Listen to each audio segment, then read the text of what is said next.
nothing is more important. I get it, but than family. The work itself. still had to get done.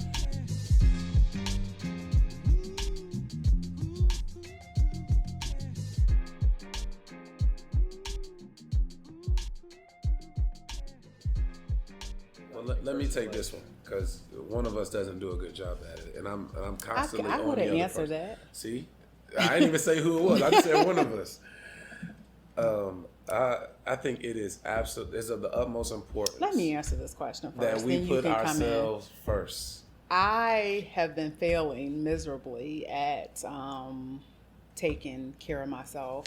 And I didn't realize I've always wanted to complete tasks, unless it was something I set, which is something else that I'm learning here too, that I set personally for me. But if it's anything that I have to do for another person or that affects another person's lives, then that is done.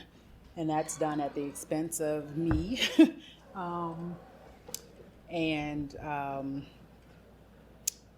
don't sleep, I don't rest, I don't, take a moment to breathe until it's done. And by March of this year, I felt, I was horrible. Completely depleted. Mm-hmm.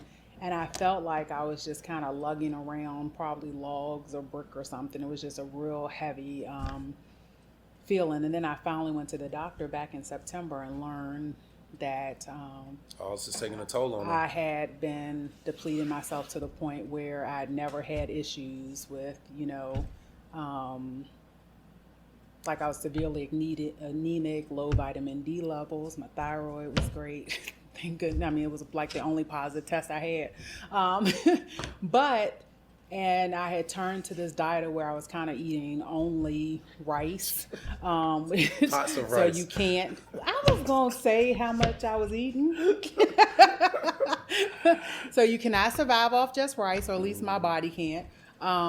So I wasn't getting enough nutrients. I wasn't taking care of myself. I'm definitely still not moving enough. And all summer, even when I was doing Get Your Healthy On, it was a struggle. I used to joke with some of the women that I was going to hitchhike back to our starting point because after a big hill or something, I would just feel exhausted. And then after going to my doctor's appointment, learning that, you were about to pass out. I'm surprised you didn't, and so the whole kind of notion of radical self-care, or even self-care, I guess, if I start at any point. And so that is what I'm hoping to figure out. And I am least of the mindset at this moment that nothing is worth it. Because, excuse me. Wow. We need to do more of these. Go ahead, carry on. Go ahead. So, as I was saying, that, it's nothing is worth the state that I felt between March and July, I'm really glad to hear you say that. Thank you. I love you. If nobody else love you, I love you. I've been on her about this for about a year, that nothing is worth sacrificing all of this. And I think... But you weren't on me enough to be less, to be more open about your schedule.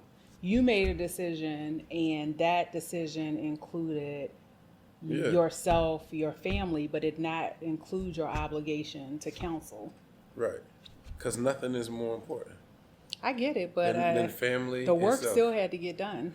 And I think this is where, for Mayor Walker, I think people don't understand that with the amount of work that she does, and the sacrifice she pours in, and then the criticisms that she sometimes take are unfair.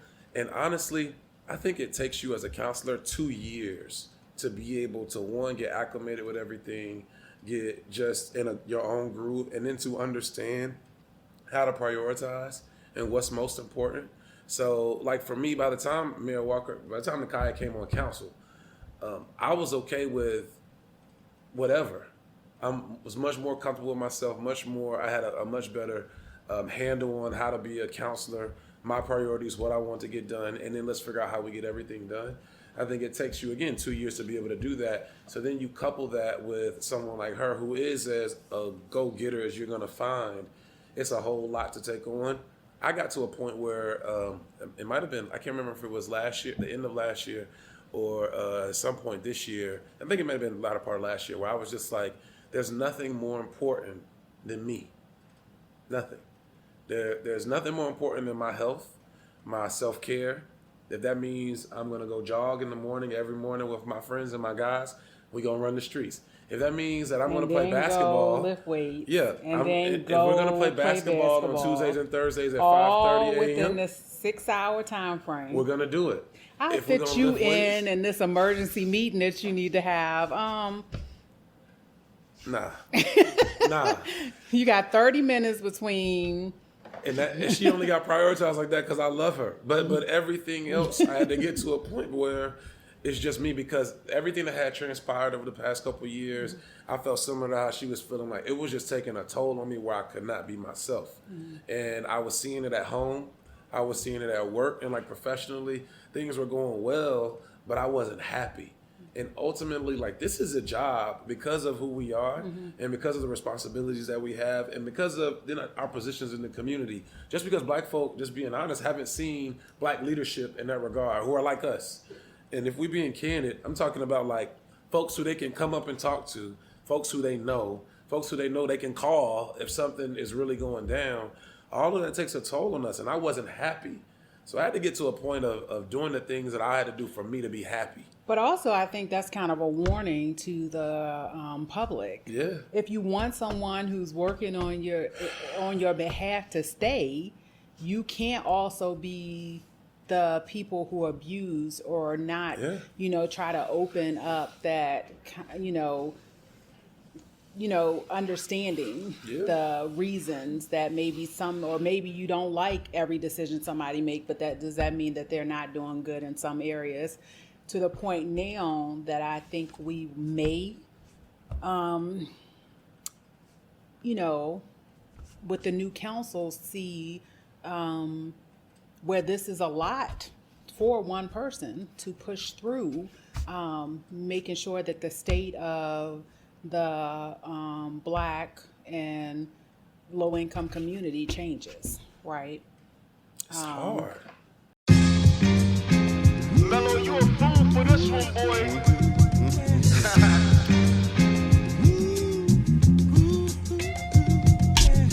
In 96, we was in the Estes parking lot. I'm not a talker, so you never hear me talk a lot.